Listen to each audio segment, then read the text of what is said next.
The Andy Pollin Show. We got to go after this with everything we got, figuring they're going to come with everything they got. I'll start off by saying I'm bored, I'm broke, and I'm back. The Andy Pollin Show on ESPN 630 starts right now. Wow, how did we get to Friday already? Here we are. It's supposed to rain today. Supposed to rain on Sunday. I'm going to the game, but fortunately the seats are going to be undercover, so temperature's not going to be too bad. And hopefully the final score won't be too bad, though I don't have great hope for the Washington secondary. We'll get into that a little bit today. Also today, as tomorrow is the 50th anniversary of the opening of the Capitol Center.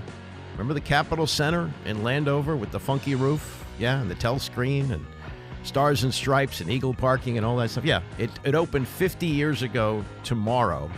Jim Pollin, Abe's son, will join me at 10 o'clock to remember the opening of the arena. We're the same age, and our reference points of when that opened are the same, and I don't know how many people are around that remember that, but it was a time when the only arena we had in this city was what is now an REI down near Union Station. It was called at various times Uline Arena. It was the Washington Coliseum when I was growing up. That's where you saw the circus. We had an ABA team there for a year, the Washington Caps, but it only sat about 5,000 people. It wasn't big enough to have an NBA team for sure or a National Hockey League team. And Abe Pollin built the Capitol Center in 1973, and everything changed. The Bullets moved here from Baltimore. A year later, the Caps came along as an expansion team. We had big concerts there, the Rolling Stones to Frank Sinatra to, you name it, Michael Jackson, and all the big acts that came through town. That's where they went. They even had the inauguration there in 1984.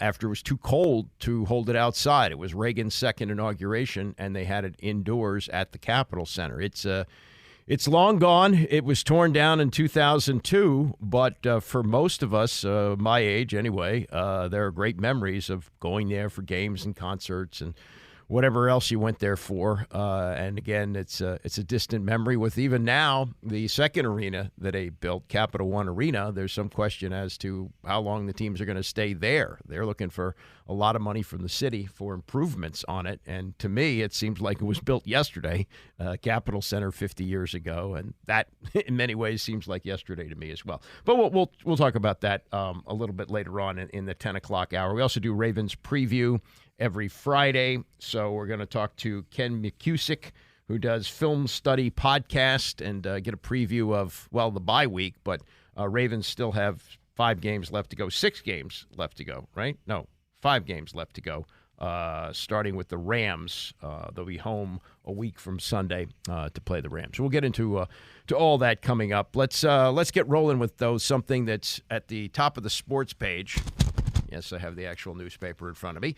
In the Washington Post today, making a big deal about this. This is a Washington Post exclusive, and they have gotten a hold of federal law enforcement records that show that LeBron James' business partner, Maverick Carter, made bets through an illegal bookie on the NBA. Carter made the admission during a November 2021 interview with federal agents investigating bookie Wayne Nix, who has since pleaded guilty to charges stemming from his role running a sprawling offshore sports betting ring.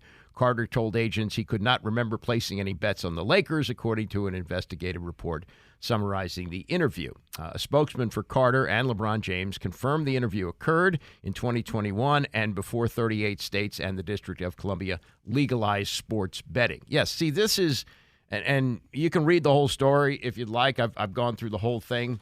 To me, it has the feel of, yeah, back during Prohibition, he had a drink. You know, the NBA is completely in bed with gambling now, and it was Adam Silver who was leading the way on this. Before any of the other sports leagues were talking about legalized gambling, he said, we got to have it. He said, you see it in Europe. People bet on their phones during games, betting on quarters, betting on total points, things like that. We got to have that. And the NBA is awash in cash from gambling right now. So according to this interview that took place with Maverick Carter, and again, something important to point out here. NBA policies bar players, team, and league officials from gambling on NBA games, but the league does not have purview over business managers or agents. So, I don't blame the Post for playing this up, but based on where we are now with gambling, what does it mean? What does it mean? It means that he made some bets over the course of a year, ranging from $5,000 to $10,000. You know how much that means to Maverick Carter? Like 50 cents to you and me. Bo Nix and several others have been indicted in connection with the betting ring, which a network of American bookies used a Costa Rican call center and website to place bets. Okay, again, that's like nostalgia there, because whatever was going on prior to 2021, it was illegal. It was bad stuff. But now it's, normal course of business. And if today, I don't know how much you could bet on some of these sites, these legal sites like FanDuel, I don't know. If Carter wants to place those kind of bets now, it's fine. There's no problem with that. So it makes for a nice headline. But what does it mean? It probably doesn't mean anything. It's like what cheating is in college football. Oh, you gave players improper benefits. Well, now you got coaches saying that players are getting as much as $7 million a year. So who knows? Who knows? Let me get to the Commanders. Josh Harris was at a business conference last night, the Sports Business Journal's Deal Makers Conference, and said some things that are not necessarily earth-shattering. I mean, I don't think it's out of line with anything else that he has said since taking over in July. But it's if you read the whole story, I read it today in Nikki Jabala's story, and go through the quotes. It paints a picture to me anyway of grab a Snickers. It's going to be a while, and if you think this team is going to be a lot better next year, I don't think so. A lot better the year after that. Maybe. This could be 3 years before they're in a position to even think about contending for anything. And one of the quotes from Harris at this news conference is, "It's a long journey. There's no shortcuts to the top. There's shortcuts to the middle. You want to be 8-8? I can get you there quickly. 8-1? You want to be great? There are no shortcuts." Well, not coincidentally, Ron Rivera's best record here in 3 years going into this year was 8-1 from last year. So I read into that like, yeah, they took a lot of shortcuts here. Snyder always was looking for the shortcut, right? Snyder never had any patience. And here's Harris stepping into this and going, oh, my God, there was a lot of panicking going on here and a lot of rush to try and win fast, like what Snyder did the first year he had free agency available to him in 2000 when he had been the owner long enough to jump in the pool, and he jumped in head first with Deion Sanders and Bruce Smith and Jeff George and people like that. And where did it get him? Well, you know what the record was that year? Yeah, it was 8-8. So I find that to be an interesting quote. And then he talked about his track record with the other teams that he owns, like the Sixers and the Devils. He says, I have a public track record with Philly and New Jersey. And generally, when you change a system, sometimes you have to do it, but you probably have to take a step back before you take a step forward. That's not always the case, but I think generally that's what these statistics would show. So I think it's important to be patient. You can have high expectations, but people have to say, we want to be part of this, so that's why you have to be measured with what you do. Now, I read into that, him saying, yeah, we could win 6 games this year. Doesn't mean we're going to win 10 games next year. And it might be another 6-win season next year. And maybe the year after that, we're getting to be at 500. But we're in this for the long haul, and we're in this to win big, right? I mean, the ultimate goal is to win Super Bowls. It's not even to just make the playoffs. So what I'm hearing from Josh Harris in these quotes is that it's going to take time. Buckle up on the stadium, because that's not going to happen right away. And he said, we're going to improve the existing stadium as much as we can while we look for a new home, because it's not the bones necessarily. The bones obviously can be repaired. That means the plumbing, by the way, where people are getting sewage dumped on their head. He says those can be fixed. It's not the way modern stadiums are set up. they are very different than stadiums that are older. And so whether it's the premium areas really being close to the game itself, how the suites are situated, how much premium there is the Wi-Fi. I mean, a lot of that stuff just can't be done in an older stadium. So it's going to be looking at ultimately how do we move to a new stadium. So he is talking about a new stadium, but he's not saying we're jumping in on anything. And he says certainly having a stadium that is accessible to the DMV at large, as best we can manage all that, that's important. Yeah, clearly he wants to be at the RFK site. I mean, I don't think there's any doubt about that. But, he's going to use Maryland and Virginia to negotiate the best deal we can. And he says about the rest of the season, we're focused on winning football games, fixing the stadium, and engaging the city. And he says, I know the name is a topic that people in Washington want to talk about, but right now we're focused on the things we think are really important right now. Yeah, so there could be a name change in the offseason. It's not going to go back to Redskins. It's not going to happen. But that could be in play as well. Let's go to what Eric Bieniemy said yesterday. Thursday has been Coordinators Day. And then there were one, right? Because you had every Thursday, you had Eric Bieniemy usually talking for about 15 minutes, and you had Jack Del Rio talking for about 8. And now Del Rio is no longer in Washington. He is out, and it's just Eric Bieniemy who will talk on Thursdays through the rest of the season. And he talked yesterday. Nothing, for him now, it's a lot of the sound bites sound the same. And this make sure that he always says, we have to make sure, I get that. But what he said about the Del Rio firing was something that hit kind of close to me because I've been through a lot of situations like this during my career. Again, the Bieniemy reaction to the Del Rio firing. It's unfortunate that what happens. And obviously, if you've been a part of this business long enough, these things happen. I've happened to know Jack, since I was a kid in high school. Jack played at USC. He played with a bunch of high school heroes that I grew up idolizing. So obviously, those situations are always tough. But you just keep it moving. You have to. You got to keep growing. You got to keep moving. Yeah, it's like a school of fish, and I've been a part of this for a long time. I have been at radio stations where a whole bunch of people got fired, and I stayed. I've been at radio stations where I got fired along with some other people, and they stayed.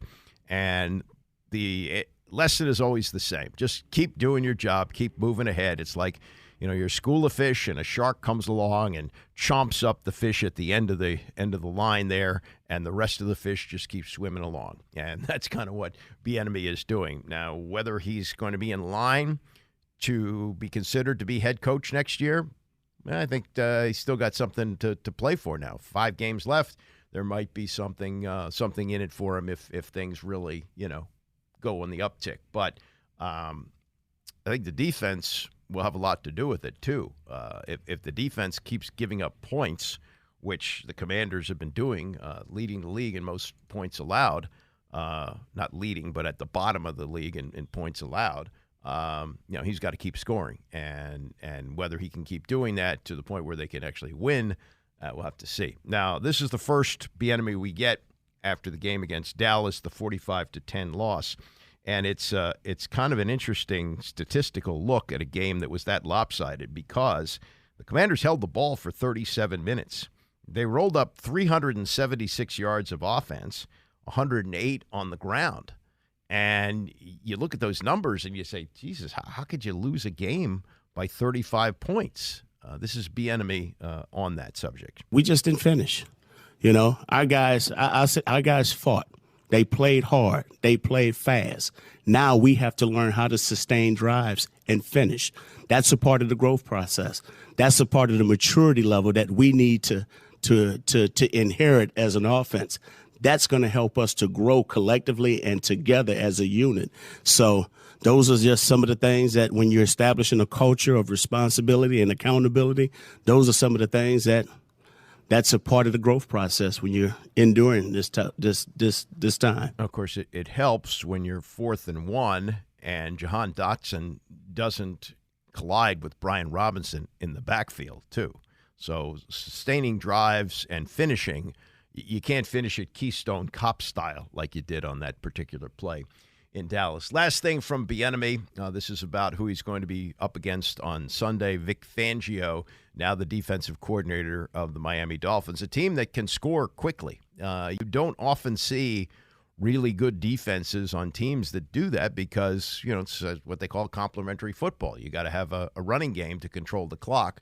But Vic Fangio, who's been in other places before, and I think he's been a head coach in the past, either with Denver or Chicago or maybe both, now the defensive coordinator of the Dolphins and a worthy opponent for Bieniemy Sunday. Vic has been doing this for a number of years. He's obviously been one of the top defensive coordinators in this business for a long time. I have the utmost respect for him. He does a great job. He does a great job of building the roster, getting the right pieces to do the things that he wants. I remember when he was in Frisco early in my career when I was with the Minnesota Vikings. So I have a great deal of respect for what he does. Obviously, he's done a great job putting it together. And, it's his first year. Bradley Chubb is obviously familiar with what he's done because he spent time with him with Denver. But I'm looking forward to the challenge. Obviously, know a lot about his scheme, but it's one of those schemes that you have to be patient. You have to be patient, and you got to be patient to drive the length of the field, and you got to take what is given. At times, he may take a chance and create some type of pressure. Obviously, he's going to bring his 4- and 5-man pressure, but he wants you to make the mistake. And this is where we have to be consistent and persistent and sustain drives and be patient enough, all right, to making sure that we can drive the length of the field and put points on the board and finishing. That's Bieniemy yesterday, the make sure drinking game that you can always do with him. Commanders 9.5-point underdogs for the 1 o'clock kickoff. Ravens have a bye week coming up. They don't play again until they face the Rams a week from Sunday. But we will do Ravens preview coming up at 10:30 this morning, and also a celebration of 50 years since the Capitol Center opened. We'll do that at 10 o'clock as well. Stay with us. It's the Andy Pollin Show, ESPN 630. The stupidest thing I heard yesterday. That's next. The Andy Pollin Show on ESPN 630, the sports capital. All right, we got Tony coming up on a Friday. Ravens preview at 10:30. And this was yesterday on the Rich Eisen Show.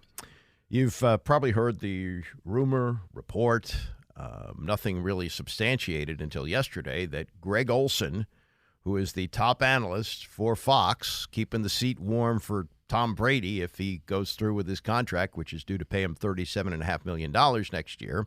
He's the number one analyst with Kevin Burkhardt on the Top Game on Sundays on Fox. He has put it out there that if the Panthers are interested in hiring him as a head coach, I don't think that's going to happen this season, but for next season, he's interested, even though he's never coached above Pop Warner. And instead of running from this report/rumor yesterday when he talked to Eisen, Olson ran to it. I think the best thing I would say is, who wouldn't? Right? Obviously, this is a city that I love. This is a team that I played the bulk of my career for. I want to see them have success. I live here. My kids are here. We want to see the Carolina Panthers return to, the level that we were able to have a good 5-6 year run where we were one of the more relevant, one of the better stories in the NFL year in and year out, playing in the playoffs. Like, of course, I want that for them. I love Chris Tabor, the interim coach there. Me and Chris go all the way back to Chicago. He was a young special teams coach when I was in Chicago. We've had a good friendship all the way through these years before, obviously before joining Carolina these last couple of seasons. So I want them to do well. So I would be crazy if they said, hey, listen, is this something you talk to us about? To entertain and take that conversation, I think that's fairly obvious, right? This is a game that I've loved. This is a game that I've been involved in now my entire life. And at the NFL level, almost 20 years. So that's what I'll say about that. How that all plays out, I don't know. I love doing what I'm doing right now, calling games, studying games. I love doing this. How that future unfolds, a lot of moving parts. Again, a lot of this is out of any of our control and whatnot. What I will say, though, which I think is a larger question and a larger conversation that has nothing to do with me. Yes, sir. Right? We saw it last year with Jeff Saturday taking over. I think there is an instant reaction that unless you've climbed the ladder from assistant to the assistant to the assistant, all the way up through coordinator to that unless you've lived the NFL lifestyle in that ladder, that you can't be successful. And I think we have to be careful saying experience leads to competence. I think there's a lot of experienced guys who are very incompetent, and there's a lot of inexperienced guys who are highly competent in all industries. We see it a lot in baseball. We see it in basketball where guys, I mean, look at John Lynch. I mean, John Lynch had no experience in personnel, and I'd say he's done a good job. So I think we just have to be careful thinking that experience is the only prerequisite to being good at anything, coaching, broadcasting. I mean, we see it in all other industries. So I've lived in this world for 20 years. I've learned the ins and outs of it. Now I study it from a different angle. I don't necessarily think that in order to eventually get into being a coach and running a team, it has to be the only way we've ever known for 50 years. And and everyone else is not a candidate. And that has nothing to do with me. That has to do just with the industry. There's a lot of really smart, good football people. Look at John Lynch, is the most recent great example. And they've built arguably the best roster in football. Yeah, and your answer right there, Greg, is proof, again, of why you're so good at what you do and what you're going to do Sunday for Fox as well. It's you were just genuine right there, and that shows in your broadcast. And again, I've been around a bunch of players, former players like yourself, who are great at broadcasting, who have this placed in front of them as potentially an opportunity or not, and it's a difficult question to answer because a lot of people might think that means you're not happy with your current situation in broadcasting, and that's not it at all. No, that these opportunities are like unicorns if they are available to you, and it's just something that you would be, I guess, interested in coaching is what you're saying, Greg. Yeah, this is not something I'm chasing. This is not something I'm calling. This is not something I'm actively pursuing. I would call the A game at Fox for 30 years if that was what was in the cards. But again, we all know how this whole world works, right? You know it. People come and go. Opportunities come and go. You don't. So I'm just never a believer in anything of just slamming the door on anything that you love and anything that you're passionate about. I think we all entertain opportunities. And whether the opportunity comes or not, I don't know, right? It's a hypothetical. It's a hypothetical situation. And that's why, so to me, that's one half the equation. And the other half the equation is in this hypothetical, scenario, why not? And again, not me. I got you. Drew Brees, Peyton Manning, whoever. Yeah. Why can't former players who have learned the ins and outs of football and been around it for 20 plus years, just because it wasn't in the assistant coach world, but it was in a very similar, highly involved, highly stressful locker room. Why not? Why do we just dismiss that as a pathway? I don't know. I think it's an interesting conversation for people to have because other sports don't dismiss it. Other sports are open to it. I don't have the answer. Yeah. I just think it's an interesting conversation. Well, you know who would say that all the time? I would hear it all the time from him. I heard it a lot from Marshall Faulk and Deion Sanders. And Deion is the Sports Illustrated Sportsman of the Year. Yeah, we'll get to that. We'll get to Deion and the Sportsman of the Year. Let me first say this. Greg Olsen is an idiot. He is an absolute moron for what he just said there. He is so stupid, he doesn't know what he doesn't know. I know he played in the league a long time. He doesn't know the first thing about being a coach. And look at some of the examples that he gave here. Jeff Saturday, that was a disaster last year. And Saturday has even acknowledged that it wasn't going to work. He said when he was on with Tony and Mike this week, he left TV knowing he was coming back to TV. It was like, oh, okay, you want me to coach the last 5-6 games here? I'll do that, sure. But he knew it wasn't going to work for him long term unless he really decided to devote himself to becoming a coach, which would have meant not being the head coach this year and getting in on a staff either as an offensive line coach or maybe he could rise to offensive coordinator. That I don't think he's ready for that. And this dope pretty boy, Greg Olsen, looks at all these guys who have put in the work, including the guys who have risen to the top. Bill Belichick started out working for like $20 a week with Ted Marchibroda's Baltimore Colts. He didn't become a head coach until he was almost 40 years old after being the defensive coordinator on 2 Super Bowl teams with the Giants. You are so stupid, you don't know anything. You don't even know the first thing about being a head coach, which, by the way, doesn't involve really that much coaching football. It's being a CEO of an operation. I mean, come on, how? And the examples that he gives, the only example he could come up with somebody who didn't have experience was John Lynch. John Lynch stopped playing, did TV like he's doing, and then became the GM of the San Francisco 49ers, where he was, smart enough to hire Kyle Shanahan. You might also point out, Greg, that for all the great roster building that John Lynch has done, he got lucky on a couple of picks and maybe made the stupidest trade in the history of the NFL, dealing top picks to move up to take Trey Lance, who he basically gave away to the Dallas Cowboys. And by the way, if you want to coach the Carolina Panthers, Greg, you're going to work for David Tepper, who is proving to be the new Snyder. He's gone through 7 coaches in 4 years, including interims, and now he's going to hire another one, and maybe it's you with no experience. You're a dope. You're a complete dope. And when he says, yeah, I could stay on the A game for the next 30 years, well, that's not in the cards for you either, because I would think that if Tom Brady doesn't go through with the contract, they'll hire somebody who's a bigger name than you. And I don't think he's done a bad job as an analyst, don't get me wrong. But this guy thinking he can just walk out of the booth and step in as a head coach and basically dumping on all the people who put in the time to learn the profession, work the late hours. He doesn't even know about the hours. He's got a family. Being an analyst is a lot different. It's a grind to be a head football coach. It's a grind to be an assistant coach. That's why a lot of players don't do it.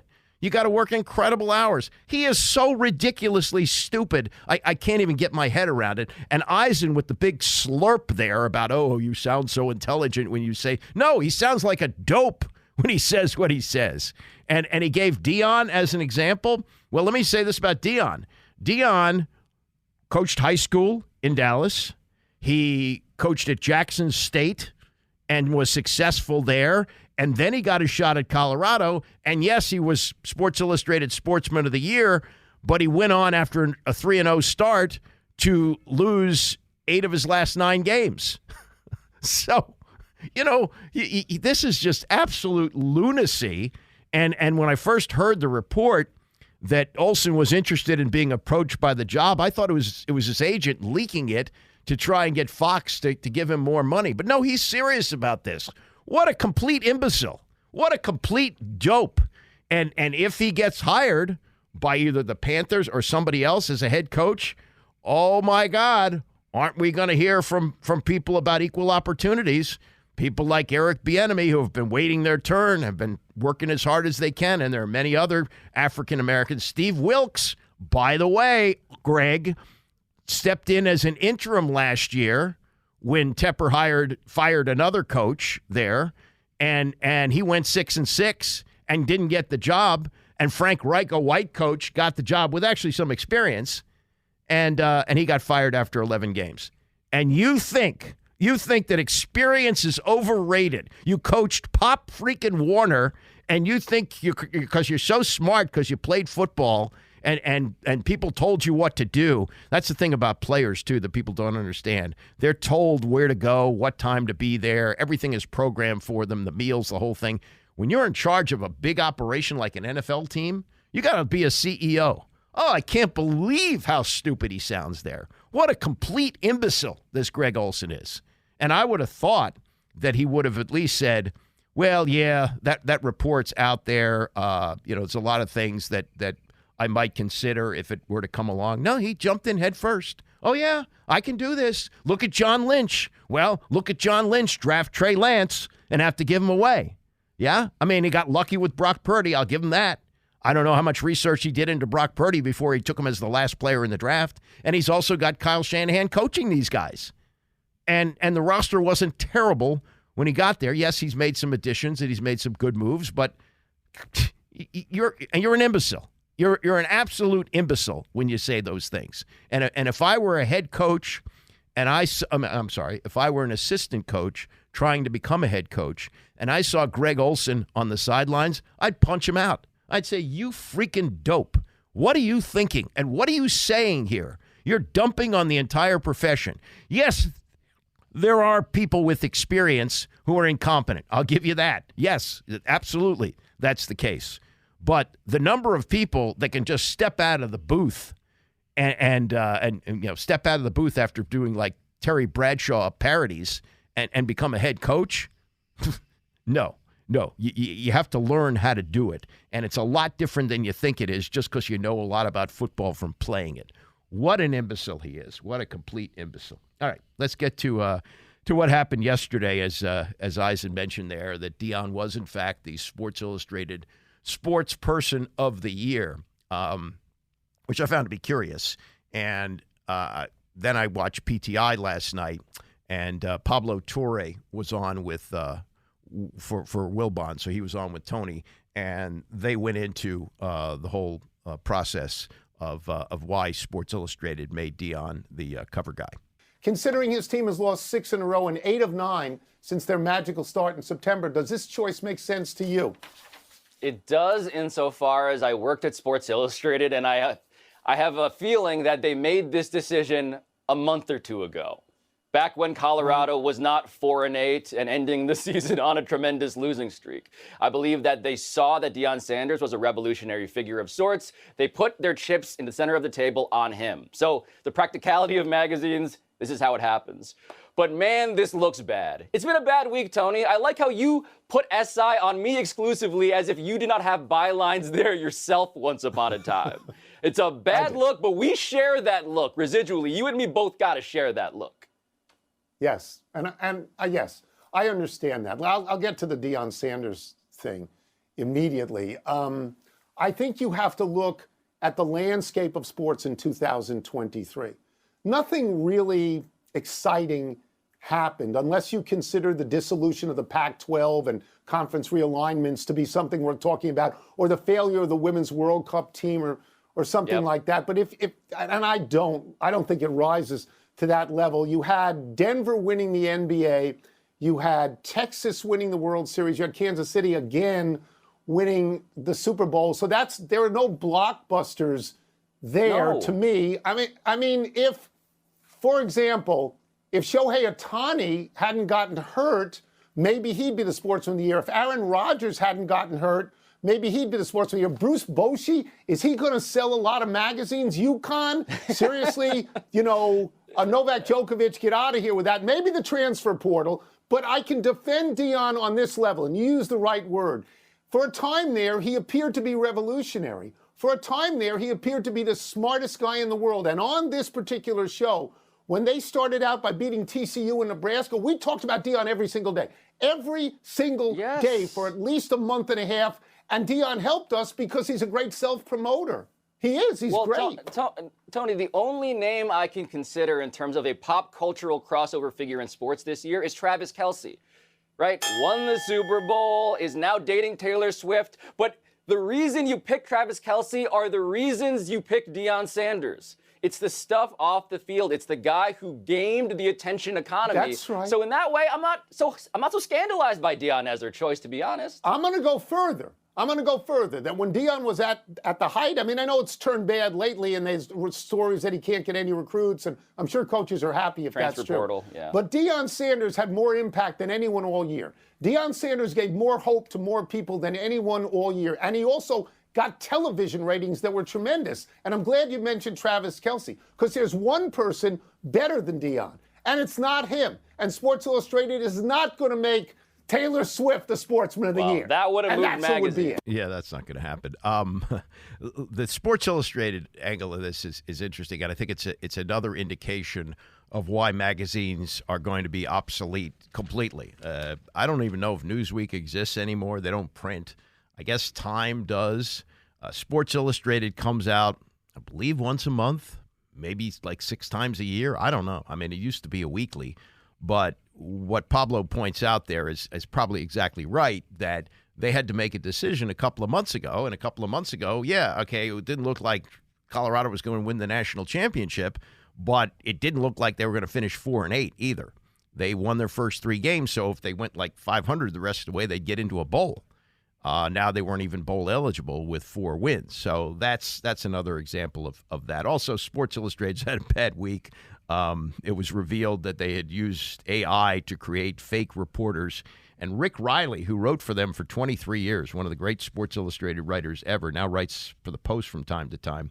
He's got an op-ed piece about it today, and he said, SI's parent company, the Arena Group, did the responsible thing. They blamed the whole mess on somebody else. The bot pieces, they said, were licensed content from a third-party company called Advon Commerce, which in turn said, all these articles were penned by actual humans who may have used pseudonames to protect author privacy.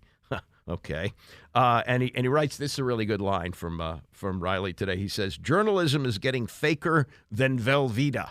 That's like a Tony line. Journalism getting faker than Velveeta. You can't even trust football sideline reports. Carissa Thompson, a Fox Sports NFL host who used to work the sidelines, admitted on a podcast recently that if she couldn't get a coach to give her talk to her at halftime, get a coach, she'd just make up quotes. No coach is going to get mad if I say, hey, we need to stop hurting ourselves. We need to be better on third down, she said. Like, they're not going to correct me on that. I'm like, it's fine. I'll just make up a report. And Riley writes, wait, you're saying instead of all those years quoting Bill Belichick's droning, we need to protect the football? I could have had him saying, if you guys don't stop dropping the football, I'm going to drop a Steinway on their heads. He says, I bring this up only because the food that democracy feeds on is truth. The media's job is to deliver that truth. If readers and viewers can't trust us, then it all comes apart like a first-grade macaroni tree. A really good op-ed piece by Riley, who writes from time to time. I don't know how he wound up in the Post. I guess he was bored and they approached him or he approached them. But I thought he retired quite some time ago from Sports Illustrated. One other thing on Deion, and this was yesterday on the Dan Patrick Show. Greg McElroy, who was a championship-winning quarterback at Alabama, won a national championship with them, and was one of the college football analysts on ESPN, was asked if, in fact, the Deion thing is sustainable.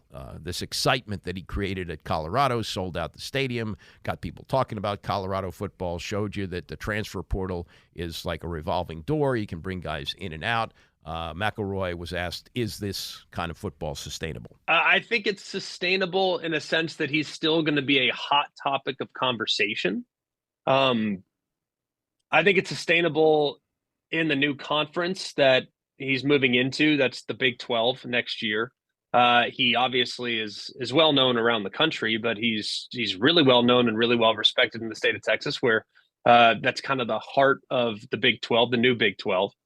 So I think that could be beneficial. And we have to also keep in mind, now I'm not going to say that they had a great year. They overachieved on their Vegas win total by a half game. And they needed 2 pretty remarkable upsets to be able to even pull that off. That one against TCU when they had the surprise element on their side in week 1 when no one knew what they were going to do offensively or defensively. So TCU really didn't know what they were doing. They were kind of preparing for ghosts.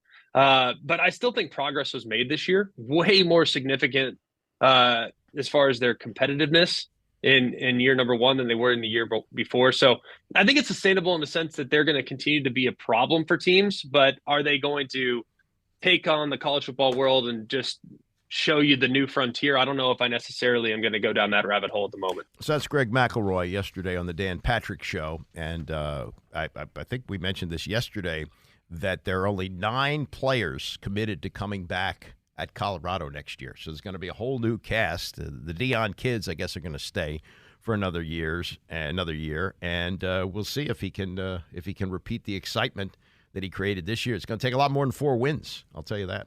One other college football note as we head into the championship weekend with all the conference championships being played, and a lot of the nightmare scenarios involve Alabama beating Georgia. And you may have heard Booger McFarland say this both on Tony's show and also on PTI last night, that he believes it's entirely possible that if Alabama beats Georgia, that both teams are out of the 4-team playoff and Texas gets in because they beat Alabama. Seems crazy that you would not have an SEC team in the Final Four, But that's in play, according to Booger and other people that follow college football. Well, Nick Saban lobbying for his team. They haven't won anything yet, but if they beat Georgia tomorrow, you know he's going to be crowing about this. He says, I think if we beat them, we'd be one of the best 4 teams in the country. I think it would be disrespect to the SEC if there isn't SEC representation in the Final Four. I do believe that. He says it's one of the best conferences in the country, maybe the best. He says, I think Georgia is one of the best teams in the country. I think they're one of the best 4 teams in the country. I think if we beat them, we'd be one of the best 4 teams in the country. Well, we'll see how the voting goes. We'll find out at noon on Sunday. But that would be an incredible situation if Alabama wins. The 2-time defending champion Georgia Bulldogs, who are undefeated this year, would be not in the playoff. And Alabama, who beat that juggernaut, wouldn't be in the playoff either when they've won multiple championships under Nick Saban. But that's the chaos that some people root for, and that's the chaos that could happen depending on what happens tomorrow and tomorrow night in the college football playoff. I think even tonight could have some bearing on what happens with the Washington State, Washington and Oregon matchup in the Pac-12. So we'll get to more on college football a little bit. I do want to mention that 70 years ago today, the first Playboy came out. I'll give you a little historical look at that as we continue. It's the Andy Pollin Show, ESPN 630. The Andy Pollin Show on ESPN 630, the sports capital. We've got Tony coming up at 11 today, Ravens preview at 10:30, and at 10 o'clock, we'll look at the 50th anniversary of the opening of the Capitol Center in Landover, Maryland. Speaking of anniversaries, today, 70 years ago, 1953, December 1st, Hugh Hefner put out the first Playboy. The backstory, interesting. He graduated from the University of Illinois, and in the spring of 1953 was working at Esquire magazine. And he had an idea to put out a men's magazine called Stag Party. He formed HMH Publishing, recruited his friend Eldon Sellers to find investors. They didn't get a whole lot of them. They raised $8,000, including from his brother and his mother. And as far as the name of the magazine, Stag, there was another magazine out at that point, and the publisher said he would sue if Hefner came up with that name. So they kicked a bunch of names around, and finally Sellers said, how about Playboy? So they put out Playboy on this day in 1953. They did not put a date on it because Hefner wasn't sure that there would be a second edition of the magazine. Put it out in his Hyde Park kitchen. The first centerfold was Marilyn Monroe. Now, she didn't pose for Hefner, but he came across some photos that were taken for a calendar, and he found what he thought was the sexiest image, and it wasn't as salacious as the pictures became in the centerfold, but it was Marilyn Monroe not wearing any clothes, hiding her parts, very creatively there, and that's what launched the magazine. Known circulation, 53,991. The cover price was 50 cents. And so if you have one of those first editions of Playboy, it's worth some money, not life-changing money, but some money, as one man found out when he brought in a copy some years ago to Pawn Stars to see what Rick Harrison and his buddy Chumley would give him for it. Do you know how Marilyn Monroe ended up in this magazine? No, I don't. In 1947, Marilyn Monroe, then Norma Jean. She wasn't a star yet, hadn't been in any movies. She got paid some money to do some nude photographs. Mm-hmm. Well, 1952 comes along, and she gets a movie deal. Later in the year, the photographer who took the pictures looked at the movie poster and going, oh my gosh, I think I have pictures of her. And he ended up selling the pictures to Playboy magazine. The studios thought it was just going to ruin her. It was going to ruin the movie. But the great thing was, Marilyn, she just played it off. And she just went, yeah, that was me. You ought to buy the magazine. That's wild. What were you looking to do, pawn it or sell it? I'd like to sell it. And what do you want for it? $2,000. Dollars? Yes, sir. I'm thinking closer to 1,000. I think 1,000's a little low. Might go 16. What do you think we should pay for it, chum? You can buy a new one right now for $6. Full color. I mean, I'll cut to the chase. I'll give you $1,400, not a dime more.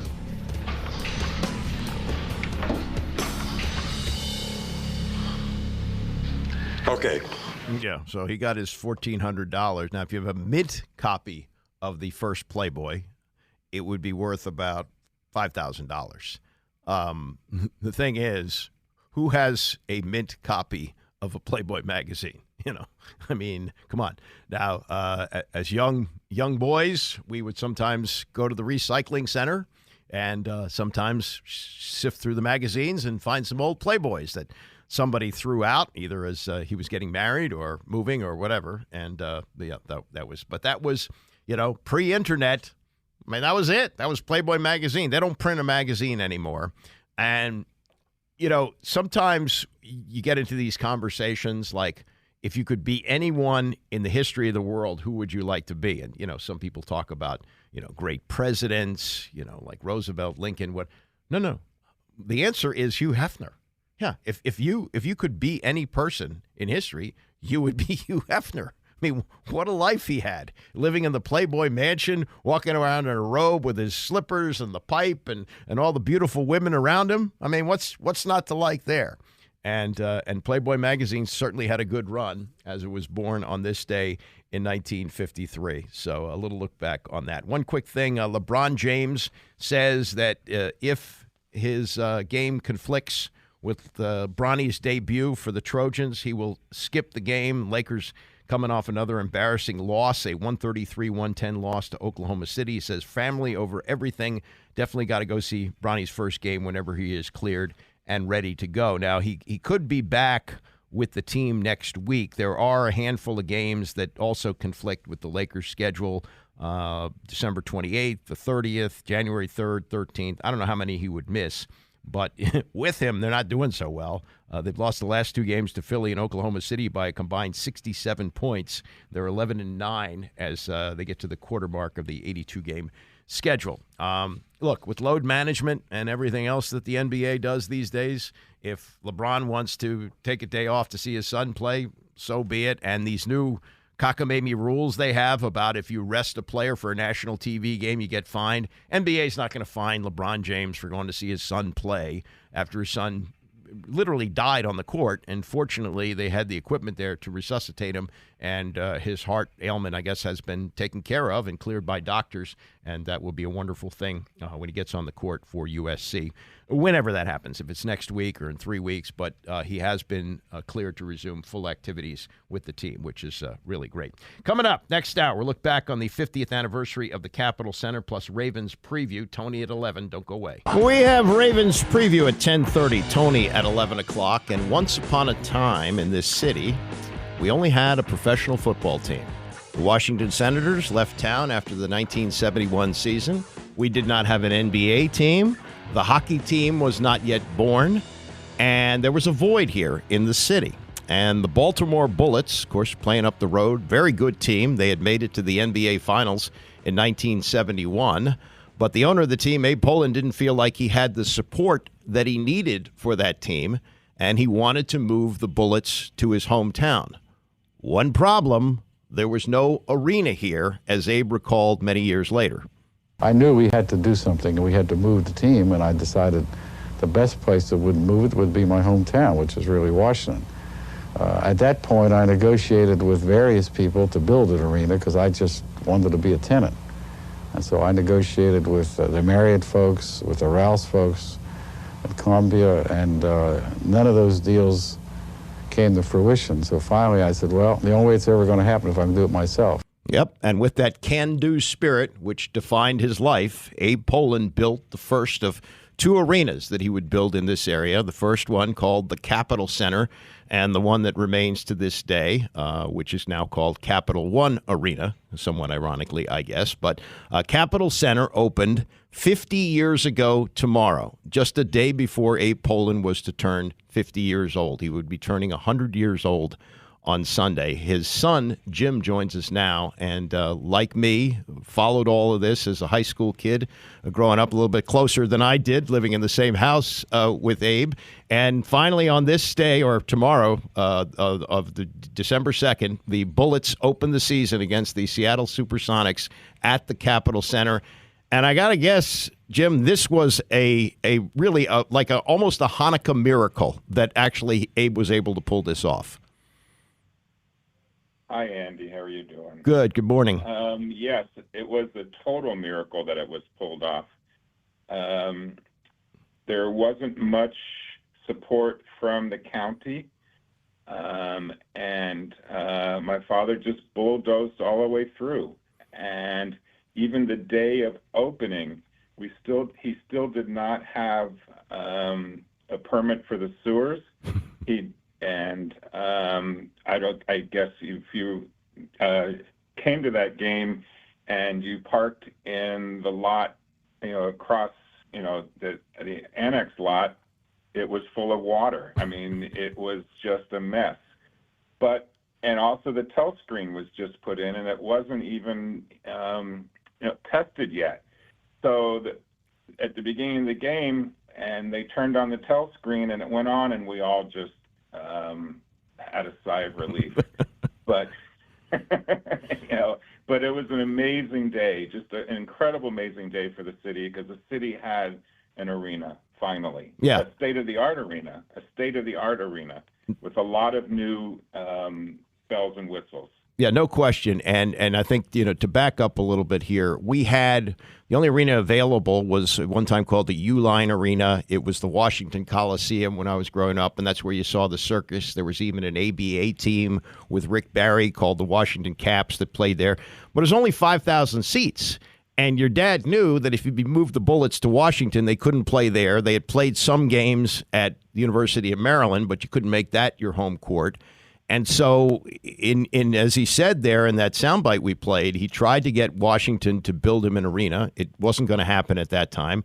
So he said, "The hell with it. I'm going to do it himself. I'm going to do it myself." Now, explain how they wound up in Landover. Why Landover at that time? Okay, so Landover was an area. He looked at Columbia. Columbia was very close. He looked into the district, but let's face it, the district couldn't afford to support a team. He looked at areas in Virginia, but Landover was an area. The Montgomery, Prince George's County said you'll never be able to build an arena here because it's a swamp and nothing, and you won't get anybody to come here. But he liked the area because it was on the Beltway. It was close to the district. It was close to the BW Parkway 95, 395, and it was an area where he could get property to do it. And he has, I remember, he had to call in some favors because I don't believe it was zoned for an arena, was it? No, it was not zoned for arena. And Peter O'Malley, who was a friend, and with PG County and a lawyer, helped him to push this through, and we owe a lot to Peter O'Malley. May he rest in peace. Yeah, he was able to clear some legalities for Abe and get this up. Now, you mentioned the state of the art, and I remember this from my end of it. My father was working at what is now called Clark Construction. It was George Hyman, which built the arena, and one of the executives there flew his own plane. And as I remember, the pilot/executive and your dad flew all over the country looking at arenas, looking at what would be the best features to put in the Capitol Center. Is that right? Yes, they flew all around and they looked at different arenas. And the Capitol Center had a few state-of-the-art, such as the first, skyboxes or luxury suites, the first central ticketing, where I don't know if you remember, I used to go to Yankee Stadium and used to have to go to the right entrance to get the right tickets because it was not sold by a central computer, but in the Capitol Center, if you purchase a ticket downtown or if you purchase a ticket at any of the outlets, you would have access to the same tickets. Yeah. Also, it had the Capitol Club, which was a club, private club as well, and the telescreen. let's look. The telescreen was amazing. Yeah. I mean, that was state of the art. Yeah, that's something that I think younger people take for granted, that you go to a game and you see this beautiful HD picture of the game going on. You can go to any football stadium and see that. And when the Capitol Center opened on December 2nd, 1973, it was a revelation for a lot of people. Like, oh, really? We can see instant replay on the screen? And, the technology, as you mentioned, it was, touch and go. You got your fingers crossed whether it's going to work. Plus, you don't have the HD that you have now. So this was basically showing it on a projector, right? So you had to basically project it there, right? It was projected onto the screen. Yeah. Yeah. And it meant for it seemed to me that arena was darker than most, so people could see that. Wasn't that pretty much the case?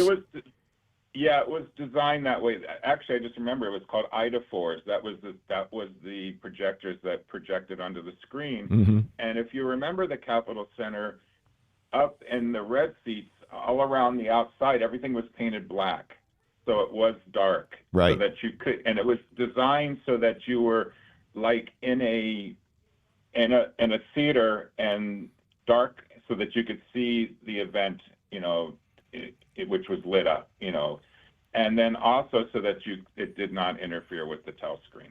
Talking to Jim Pollin, Abe Pollin's son, about the opening of the Capitol Center 50 years ago tomorrow. It is spelled Centre instead of Center. Why? Mom. Your mom? That was my mother. They were flying, when they were flying around the country, and they were trying to think of a name. And my mother came up with Capitol Center. And everybody said, that's fantastic. And she says, you know what? Let's make it different. Mm-hmm. So let's make it Capital, A-L, and Center, R-E. Okay. All right. Well, I just grew up. I never really even questioned it. It just, was part of the name. But that was certainly identifiable. You mentioned that the skyboxes, and this again addresses, state of the art at the time.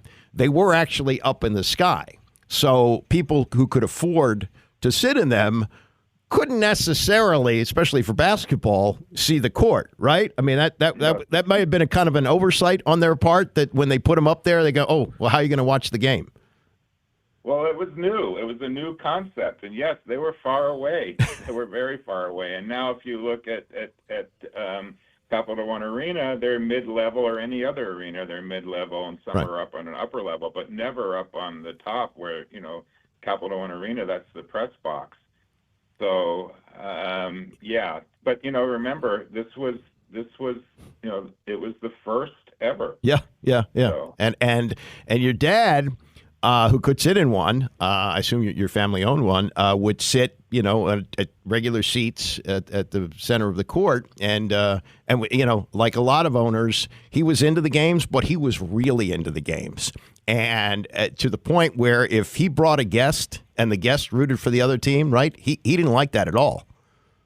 No, he didn't like that. But he sat in the stands because he wanted to be with the fans. Yeah. Not because he didn't want to sit up in a box.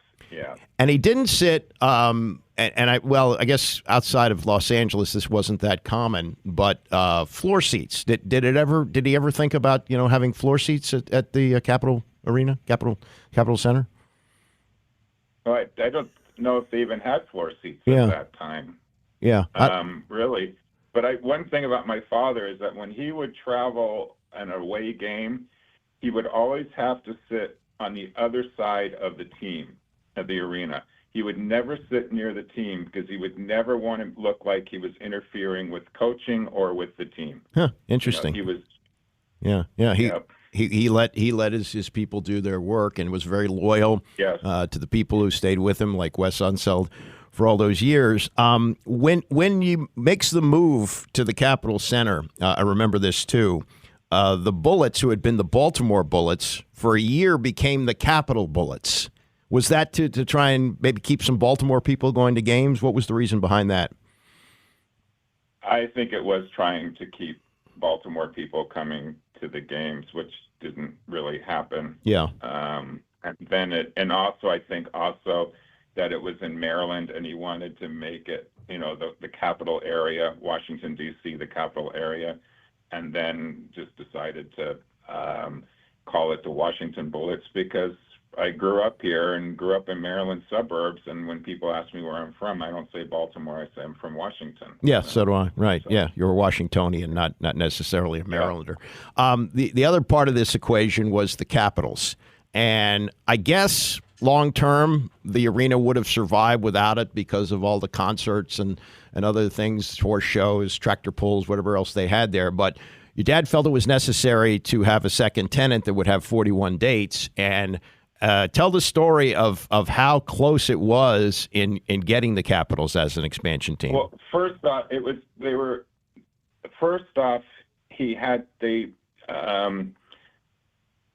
was an NBA meeting in Las Vegas, and he had to go out there to lobby to at least be considered to be a franchise.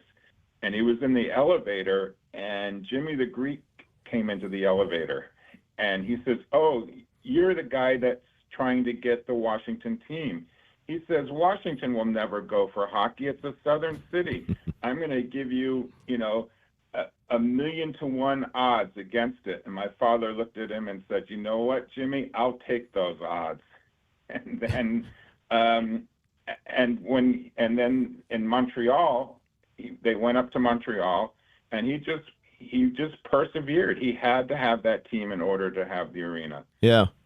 And go to the Capitol games now. What do you mean? The city will not support the hockey. Yeah. It's ridiculous. Yeah, no question about that. Yeah, Jimmy's odds weren't always right? That's exactly right. We're talking to another Jim Pollin, Abe's son, about the opening of the Capitol Center 50 years ago tomorrow. Other events that took place there, the great concerts, the fights that Muhammad Ali had there, but it also hosted an inauguration. And if you were here in 1984, remember the bitter cold. And that was also, that was a last-minute decision by the Reagan administration to hold the second inauguration there, correct? Yeah, it was very last minute. There was snowstorm. They couldn't have the inauguration. So they called, and my father said, yes, definitely can have the inauguration. They asked, what's the price? My father says there's no price. It's a presidential inauguration. And wow. It was amazing. It was really amazing. And then also Clinton had an inaugural ball there as well. Right. What do you remember about the Reagan second inauguration there? What sticks out for you? It was amazing that you had Democrats and Republicans coming together there, and I'll remember that, and also all of the fanfare, you'd never have that many stars in one place. It was just incredible, and then to see the arena, this arena with an inauguration going on. Yeah, it just felt so proud. It just felt so proud. Your dad wore his Bullets championship ring until he died, and I know from talking to him what that meant to him. They did not win the championship in the Capitol Center. They won it on the road in Seattle, but that doesn't take anything away from it. But the whole run there, the run to the championship, that must have been just incredibly exciting for everybody in your immediate family as that was unfolding. Yeah, in my immediate family and in the city, yeah. It was just incredible. The Capitol Center was, I don't know if you remember, but in the last few games, they had to stop the games. They had to put a noise meter in the arena because the noise level was so high. You'll never have a noise like that ever again. The noise level was so high. The excitement was just so amazing. And then the rivalry between Seattle and Washington, my father and I can't remember the name, the owner of the Seattle Supersonics, yep. But my father was placed in the last row of the arena, up in the upper deck during the last game, and he said that all the people in in the section were saying, "We're so sorry, we're so sorry, we're so sorry." But before they started the game, they had they made an announcement of where the victory parade was going to be. Ooh. Before the last game, and the players heard that, and I think that had something to do with them really fighting to win that game. Yeah, yeah. It's only happened like twice in the last 60 years or so that Game 7 of the finals has been won on the road. LeBron did it back in 2016, I believe, with Cleveland. We're talking to Jim Pollin about the 50th anniversary of the Capitol Center. In the mid-'90s, I remember Michael Wilbon wrote a column in the Post saying it was old, it was outdated, everybody has an arena downtown. And your dad took out a full-page ad in the Washington Post to dispute what Wilbon had said. But then, not that long after, announced plans to build what is now Capital One Arena. What transpired there? Well, the Capitol Center, there were plans, I saw the models, to renovate Capitol Center in Landover. But my father really wanted to have the arena in Washington. I mean, it was his hometown. He wanted to have it downtown. And yes, the Capitol Center was old and, needed either renovation or to move it downtown. So that's the story. And then last minute, the district backed out. And when the district backed out, my father still says he totally understands that the city could not afford to, taxpayers in Washington could not afford this arena. So he put his own money in it and built the MCI Center at that point in time. Yeah, and he did it. He took the risk. He did. He took the risk, and as he liked to call himself, the nutty optimist. Sure enough, he got it done, and it opened. I believe it opened on the exact same date on December 2nd. I think that it was at 97 that it opened. Yeah. So the symmetry of that was pretty incredible, and it still exists to this day. The Capitol Center. And it changed names. It became U.S. Air Arena, as all stadiums and arenas across the country were getting corporate names. It was torn down December 15th, 2002. And I remember seeing him not long before that, and he couldn't bring himself to go see that. I guess it was very, very bittersweet, even though he was in a new place and a very successful place at that time downtown. It must have been heartbreaking for him to see that torn down. It was heartbreaking for all of us and for the Capitol Center family, for everybody that worked there. I mean, it wasn't just an arena. It was a place of family. I mean, right now there's still 400 people that were either employees, full-time or part-time, or related to during that time. And how many years, where we are now. I mean, it was a true family. I mean, you'll never see that again. So it was really, really sad to see it happen. Yeah, and and if you see the pictures with the funny looking roof, and you are probably 50 or older, you must have everybody I think has some great memories of being there, whether you're a sports fan or not. I mean, all the incredible things that happened there over those years that it stood and was the place, not just for the sports teams, but for big events like we're talking about, concerts and inaugurations and things like that. Of all the events that were there and of all the things that you got to witness, what's your favorite memory of the Capitol Center? Oh, that's a hard question. Let's see. I think the final 7th game against Atlanta, I don't remember, I guess, and Jimmy Carter was sitting with us, and the bullets, the bullets were down by, I think, 25 points going into the fourth quarter, and they came back and won. And I'll never forget the energy in the place during that game. Mm-hmm. When I look back at it, that was the most amazing memory I have. Yeah, I was going to say, I would imagine that, and I know that Jimmy Carter probably sat with your dad, right, in the stands, in the seats. Yeah. Probably your dad wasn't too happy about him rooting for his hometown Hawks, right? No, but he said he wasn't going to root for the Hawks because he was the president of the United States, but he was rooting for the Hawks, and he should be rooting. He's from Georgia, right? So that was not a problem. But yeah, no, but I'll never forget that. That moment. When I look back at it, that's the moment. The energy as the Bullets ate into that 20-point lead, deficit, and at the end won. The energy was just incredible. Yeah. It was. It's a big part of my youth. I know it's even a bigger part of yours and your life, and it's just great to look back on it. Are you? I guess you're gathering with some people who work there the next day or so. Is that right? Is there a big celebration of this? On Sunday we're having an event for the Capitol Center family. The Capitol Center family really extends out to anybody that had gone to visited the Capitol Center, and we're now working on an archive that will be online so that anybody can go online and see stories and pictures of the Capitol Center, of the history, and we're working with the University of Maryland to do that. On Sunday we're having an event where there's going to be 450 people. These are ex-employees of the Capitol Center and family.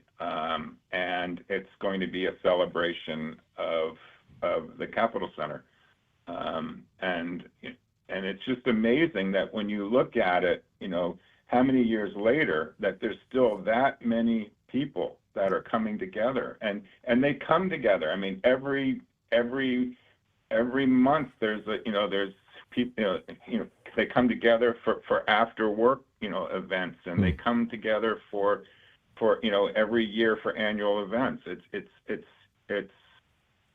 I don't think you'll ever see that again. No, it was great times, and great times now too downtown. It's an arena that's a great place to be. But for those of us who have memories, and I don't think you ever have sports memories like you have when you're a teenager. They're for me and for you and for many others. The Capitol Center was a wonderful place. Great to talk to you, Jim. Best to the family, and I'll catch up with you soon. Thanks so much, Andy. Take care. That's Jim Pollin, Abe Pollin's son. And again, there's a celebration coming up this weekend. And, if I say to somebody who's a Washingtonian who's certainly 50 years old and up, Stars and Stripes parking, you know exactly what I'm talking about. You had Eagle parking, Stars and Stripes, Patriot. No, I don't think it was Patriot parking. But anyway, it was a lot different. And here's another thing. There was no underground parking there. It's not like, the players could pull their cars underneath. They had a players' parking lot. And after a game, you could stand outside and get autographs from the players. And yeah, I mean, if you look at the telescreen now versus the technology that is in arenas and stadiums, it's prehistoric. But at the time, it was the first one. We had the first instant replay screens anywhere in sports, and it was at the Capitol Center. And the skyboxes, they weren't bad for hockey, but you really couldn't see the court. And Abe would sit down in the seats in the stands with presidents. I remember him sitting there with Bill Clinton and walking down to the press table with Tony. And Tony goes, "Hey, Abe, who's your friend?" It was more quaint than it is now, but. I did nothing wrong with Capital One Arena, but for old time memories of when Washington really became a big time sports town, where we didn't have an NBA team, where we didn't have a hockey team, the Capitol Center made that happen, and it happened 50 years ago tomorrow.